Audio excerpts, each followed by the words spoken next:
If your clothes start to look tired or sad after only a few wears, then it's probably because you're making one of these really common shopping mistakes. Hi ladies, it's Erin and welcome back to my channel. If you're new here, welcome. I share simple style tips and curated shopping suggestions so you can look and feel amazing every single day at any age. In this video, I want to walk through some simple shopping mistakes that many of us make that I think if you just put in a little extra due diligence on the front end will save you so much time and effort and energy on the back end. Before I dive into those tips, I want to say a huge thank you to Quince for sponsoring this video. I only partner with brands that I love. Quince's motto is everyone should have access to nice things, which I really love, and they do high quality, affordable basics like no one else. You will truly have your jaw on the floor when you see some of the prices. They also have free shipping and returns for up to a full year, 365 days, pretty amazing, pretty unheard of. So you're gonna see some Quince pieces featured throughout this video because they are truly known for the quality and for the transparency in reference to the fabrics that they're using. I'll talk more about that throughout the video. Thank you to Quince for sponsoring this. Thank you to all of you for being here. Let's dive into those all important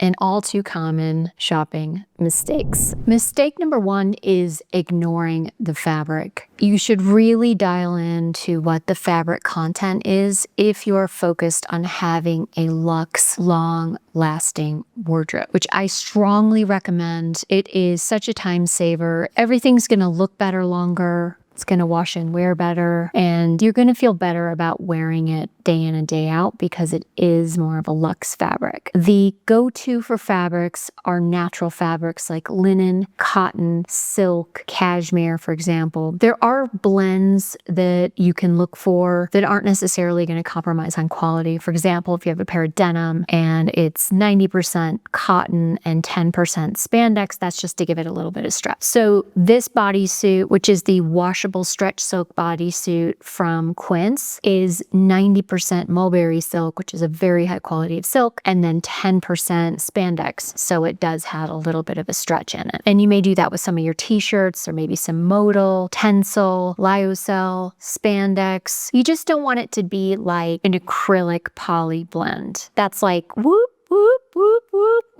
You know it's not going to last. Like, you buy it as fine, but you just know, like, I'm going to be throwing this away in probably a year. It just isn't that piece that's going to last. It's not that piece that's going to wash and wear well, and you're definitely going to end up throwing it away sooner than later. I wanted to show you a couple of examples and also talk a little bit about even within the fabric families, they're not all created equal. I want to show you this. It's a new sweater from Quince. It's called the Mongolian Cashmere Shrunken Cable Crew Neck Sweater. It comes in 3 colors, rich burgundy, charcoal, and ivory. So I bought the burgundy and the charcoal. It's a crop sweater. I really love a crop sweater. It's especially great when you want to wear it with skirts or even over a dress. It is a classic. It's not going to go out of style. But also what Quince does that's really nice is they use grade A cashmere. I didn't quite understand. I mean, I knew that like there was some cashmere that was more expensive than others, but I kind of did a deep dive into, why is some cashmere not as high quality and cheaper, and other cashmere is higher quality, lasts longer, doesn't pill as much, and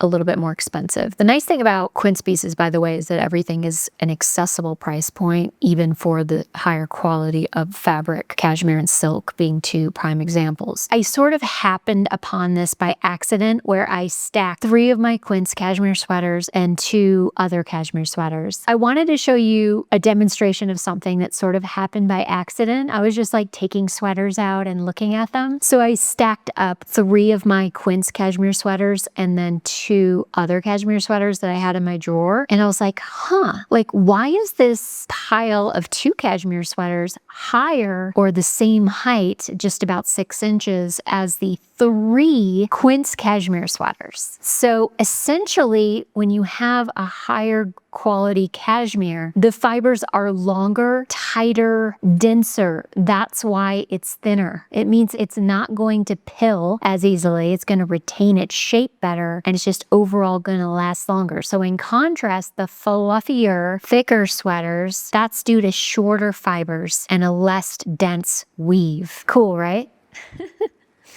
I love a demo. Don't we all just love a demo? That's the scoop. Even when you look at the tops of these cashmere sweaters and the texture, there's always going to be some texture, always going to be some pilling, but you can see with the fluffier sweaters, the texture is much bigger, the pilling is more pronounced, and with the higher quality cashmere, the texture is a little bit more subdued, not as much pilling. So that was another little interesting discovery that I made with my cashmere. You can see if there is any mention of the grade of cashmere in the actual product description, which can help. And same with silk, like you're looking for a mulberry silk, which is a higher quality silk, organic cotton, which be higher quality cotton. Just a couple construction notes to look for: lining with trousers, with dresses, with coats, with jackets, blazers, always traditionally means better quality. In some cases, there may be double facing, and that just means finishing on both sides. So one example is this cashmere wrap coat in a camel tone. It does not have a lining because it's double faced, and the double facing allows the coat to drape beautifully. If you had a liner, it may screw up the drape of the coat. So don't just skip on by a coat because you don't see a liner. If you see double facing, then you know it's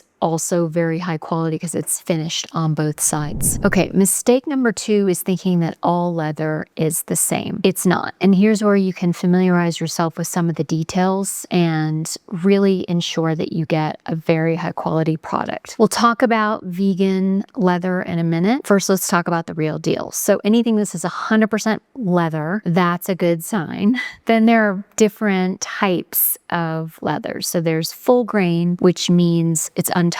So all of the natural imperfections of the leather are still there. It will have a more like casual kind of rugged feel. Then there's top grain, which means they take the hide and sand it down a little bit to ensure that it's smooth and all the imperfections are gone. Napa leather, which is incredibly high quality, is actually a finishing process to a high quality hide. So they smooth out the hide to, again, make sure that it's buttery soft and that there are no imperfections. Also, in general, Italian leather can't go wrong. You're also going to look for words like hand woven, which indicates quality, that there's craftsmanship involved. Lining of a bag is important. Let me give you just a couple of examples here. So here's a bag in a Napa leather. So again, that's that finishing process so that the leather is really soft. And this bag is the mini V logo bag. It's on major sale right now, but it's also very fragile. I have to be really careful with this bag. I don't travel with it. I did take it to Italy last year and it got kind of scuffed. I don't travel with it anymore because it is so delicate. A leather scratches and scuffs really easily. So that's Napa leather. Pebbled leather, anything pebbled is going to be very durable and scratch resistant, which is great for an everyday bag. And you guys know from all my basics videos that you want to do an everyday bag in a neutral tone like ivory, taupe, beige, tan, camel, charcoal, gray, light gray, blush, black. A couple other bags I wanted to show you, both are Quince. This one is called the Italian leather hand woven satchel, and this comes in a few colors. This is the color taupe.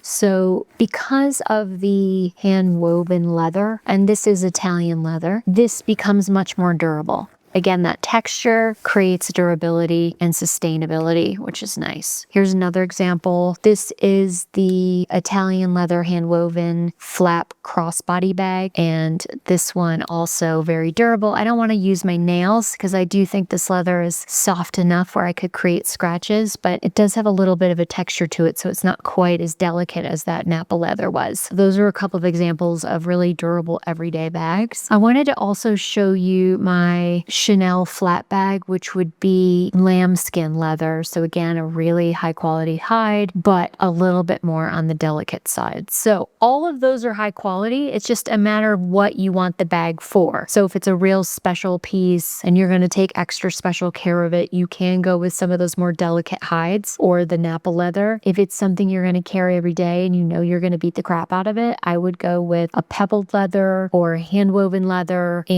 definitely in that top or full grain leather. Let's talk a little bit about vegan leather, because there are some legitimate vegan leathers out there now that are made out of mushroom, cactus, apple. When I was trying to create a handbag, I did look at the mushroom leather, which is incredibly expensive. So I think Stella McCartney uses mushroom leather and her bags are beautiful and very pricey. If something is made out of PU or PVC, it is a plastic-based petroleum-derived material and not necessarily sustainable or environmentally friendly. So you can feel like, oh, but this is better for the environment, but it's really not. It is obviously better for animals, but if you want to be like full-on animal-friendly / environmentally friendly, you have to look for that mushroom or other really plant-based leathers. So mistake number 3 is skipping the reviews. This is especially important if you don't see some of this information that I'm sharing with you. Like you don't see, oh, it's top grain leather, or you're going to see 100% leather. Or maybe you don't see the finer construction points or the way it drapes or whatever. Like you're just looking for specific things, you can't find them. The reviews are your treasure trove of information. Go through those reviews, look through what people are saying about the quality of the garment, the fit of the garment. People don't hold back. They will tell you straight up, like, this fit is made for a child. Like I've seen things where it's like, these armholes are cut so weird, they don't fit a regular woman, or the sizing on this is way off and runs so big or so small, I had to size up 2 sizes. That's also going to save you so much time on the back end, because you'll find out about sizing, you'll find out about quality, you'll find out about fit, and you'll see if there's any red flags there. Make sure that you don't skip over the reviews, that you do really read through them, ensure that you're getting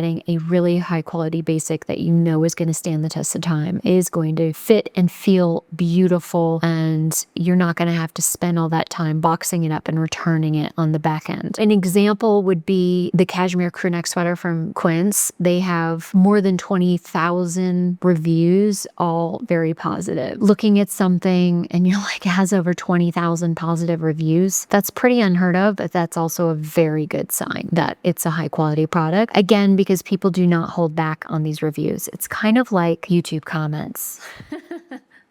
There's not a lot of holding back, Use the reviews, especially when you can't find these finer points that I talked about in the product description, which will be the case a lot of the time. Anything featured in this video, we're going to put in the description box and in the pinned comments so that you have quick access to those. If you have any questions about anything we featured, please let us know in the comments. Huge thank you to Quince for sponsoring this video. Again, huge thank you to all of you for watching. Want to do just a quick recap because we did go over a lot and cover a lot of ground. Mistake number 1 is ignoring the fabric. I would always look for natural fabrics or blends that really make sense. Mistake number 2 is thinking all leather is the same. It's not. Read the finer print. Mistake number 3 is skipping the reviews. Make sure you pour over those reviews and see if this is really the product that you want to order and you want to invest your time in ordering. Because let's face it, you're like, it's not that big a deal. It kind of is. Like, you're spending all this time shopping online. You're spending time unboxing. You're spending time trying on. Then if it doesn't work, you're spending time repackaging and then maybe printing out a label on your computer. And then you've got to go to the post office and drop it off, or UPS or whatever. It's a hassle. And trust me, I know, because I spend a redonkulous amount of time returning things. I have to. It's the nature of the business. I'm meticulous about this stuff. I'm looking at those finer details. Don't forget about sizing too, like looking at that size chart, cross-referencing your measurements with that size chart. Even within a brand, that you know and trust, there can be a variety of sizing. So that's where, again, the reviews can really come in handy. You can look at model measurements and see what are the model measurements, what size is she wearing in the picture. Just reading those finer details. It seems a little tedious, but it saves you an enormous amount of time on the back end. Thanks again, you guys, for being here. I appreciate, love each and every one of you, and I will see you next time. Bye.